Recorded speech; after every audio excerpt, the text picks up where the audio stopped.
Comprendre les différences entre les hommes et les femmes, pourquoi nous subissons tous des problèmes en amour et comment trouver la voie du bonheur. Est-ce que les différences entre les hommes et les femmes peuvent expliquer que vous ne trouviez pas la bonne personne aujourd'hui? Mon métier m'a fait prendre conscience que vous aviez du mal à comprendre pourquoi je suis célibataire, alors que mes amis qui sont souvent moins bien ou plus chiants que moi sont en couple. Pour expliquer nos problèmes actuels, nous avions jusqu'à maintenant à simplement dire « les hommes et les femmes sont différents ». De ce fait, tout le monde essaye de comprendre l'autre en fonction de son sexe. Et vous le savez, si vous êtes une grande lectrice ou un grand lecteur du livre « Les hommes viennent de Mars et les femmes de Vénus » qui a fait un tapage en France. Et pourtant, c'est une grave erreur. C'est le meilleur moyen de se planter en faisant des raccourcis. Je peux vous dire que depuis 2007, j'ai accompagné des milliers de personnes en face à face, par Skype, par téléphone.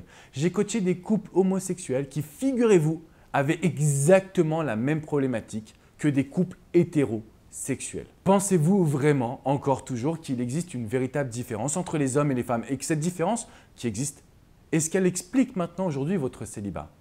Franchement, de la même manière, j'ai rencontré des hommes qui avaient un comportement féminin. Et inversement, j'ai rencontré des femmes qui avaient un comportement masculin. J'en arrive à la conclusion que les différences entre les hommes et les femmes ne permettent pas d'expliquer vos problèmes actuels. Ce n'est pas cette différence qui va vous permettre de solutionner vos problèmes. Pour y arriver, il faut souvent aller plus loin et ainsi étudier ce que j'appelle le passé de la personne. Quand je parle de passé, je veux dire les différentes étapes de vie, l'éducation reçue par les parents, les diverses expériences sociales vécues depuis notre enfance. Toutes ces situations ont des incidences sur votre comportement ou celui des autres en matière d'amour, notamment à l'âge adulte. Et c'est pourquoi ce passé est très important. Pourquoi je vous indique tout cela? Tout simplement parce que pour comprendre vos problématiques amoureuses, vous devez aller plus loin que vos habitudes. Vous devez accepter de modifier votre manière de penser en étudiant le passé et les actions qui vous amènent toujours vers les mauvais résultats. Alors que vous pensez aujourd'hui avoir la bonne attitude, mais vous n'arrivez toujours pas à trouver la bonne personne. C'est qu'il y a bien quelque chose à faire changer. À chaque fois que je prononce ces mots en conférence, en coaching ou dans mes vidéos, je reçois toujours des remarques. « Mais Alex, les hommes et les femmes, ils sont bien différents, c'est même prouvé scientifiquement. » Bien évidemment, je ne veux en aucun cas contredire ces points. Je pars simplement du principe que des hommes ont aujourd'hui un comportement féminin et des femmes ont un comportement masculin.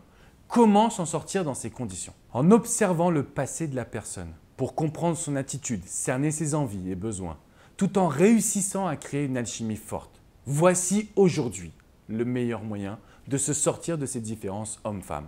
Là encore, vous aurez peut-être une objection en vous disant « Mais mince alors, c'est toujours à moi de faire des efforts ». Ma réponse sera toujours de vous dire « Oui ».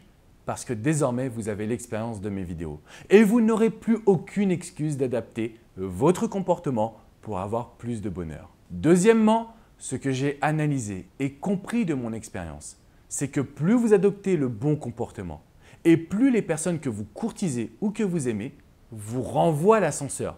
Donc en réalité, plus vous donnez, plus vous recevez. Attention, pour adopter quand même le bon comportement, il ne faut pas avoir celui que vous pensez être le bon, mais plutôt celui que l'autre attend. Et c'est la raison pour laquelle je vous ai présenté le bouquin « Les 5 langages de l'amour » de Gary Chapman. Pas facile les relations humaines, hein? C'est vrai, je vous l'accorde. Mais aujourd'hui, vous m'avez avec vous et n'hésitez pas à commenter cette vidéo pour me partager vos difficultés sentimentales. Je me ferai vraiment un grand plaisir de vous répondre personnellement. Et oui, c'est moi qui vous réponds personnellement. Alors parfois, c'est qu'une petite phrase, mais croyez-moi, je lis tous vos commentaires et je suis là pour vous aider à révolutionner votre vie sentimentale. C'est très important pour moi. Alors si vous avez aujourd'hui envie d'aller encore plus loin, d'en savoir plus sur ma philosophie, je vous encourage à vous procurer mon ouvrage Confidence d'un Love Coach qui est disponible sur Amazon. Il a été best-seller en seulement 24 heures. D'ailleurs, je tenais aussi à vous remercier pour cela. C'est un ouvrage qui vous permettra d'en savoir beaucoup plus sur mon expérience de coach de terrain. Je vous dis à très bientôt les amis. Ciao, ciao.